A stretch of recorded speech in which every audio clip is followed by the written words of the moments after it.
It's emotional, just seeing that video, just because there are a lot of things that people have to deal with, and they keep it inside because it's viewed as weak if you talk about it or if you seek help. And I think it's so courageous of him to come out and talk about some of those things. I mean, that's as tough as it comes as a child.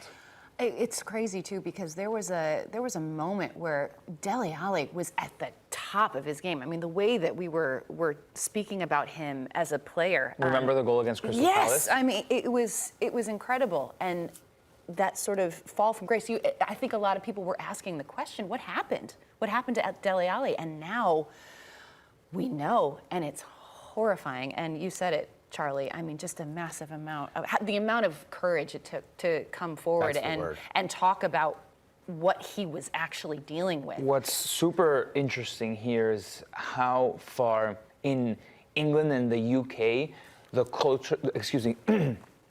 culture has progressed, where men can talk about these things openly, publicly, because for so many decades, it was all about being tough, getting stuck in, being a man, bleeding, muddy shirt, and just not complaining. And if you can hone the best of that, but also show your vulnerability, and if your brain is not 100%, it is also a very important muscle. It's like another muscular injury. And from my time in London, working on the Golazo show in England, I saw this shift in narrative to, speak openly, help people speak openly about this, show these vulnerabilities, and normalize these types of struggles, and make everybody know that it's okay. Because I think for a long time, and not only in England, but in other places in the world where we expect men to be tough and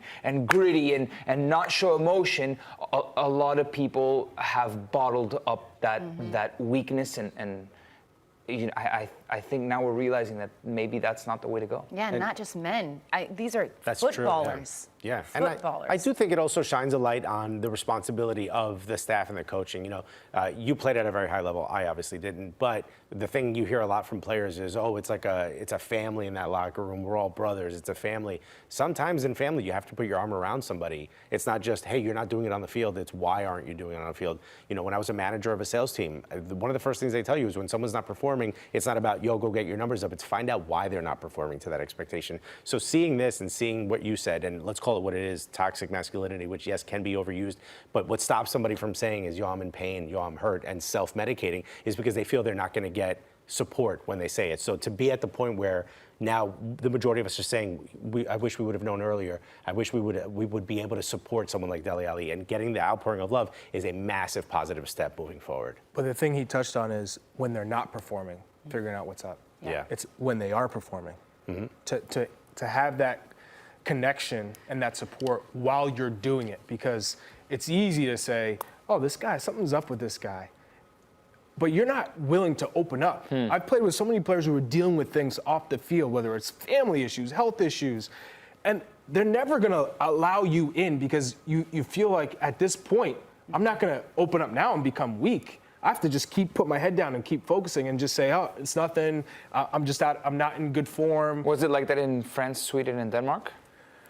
Yeah, I played with some players who were dealing with a lot of heavy things. One of my former teammates in France was going through some really difficult marital issues, and drove to training. One day we were practicing and police officers showed up. Jeez. And they handcuffed him, and we're like, what happened?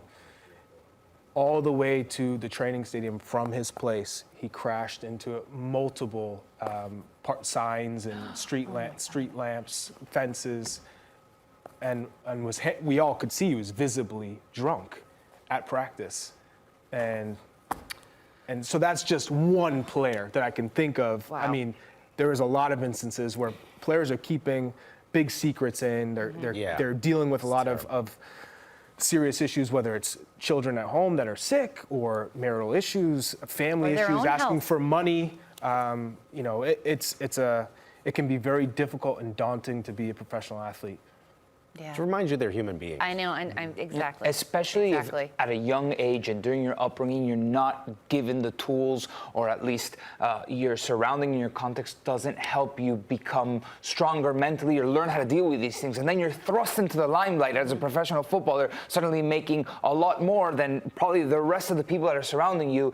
And you have to deal with it, right? So there's a huge amount of pressure that comes with that, and I just give him, my heart goes out to Dele Alli, and I give him so much credit because he actually said too, he's coming forward with this because he wants to help people that are going through something similar. So I think all of our hearts are with him. Massive amount of respect.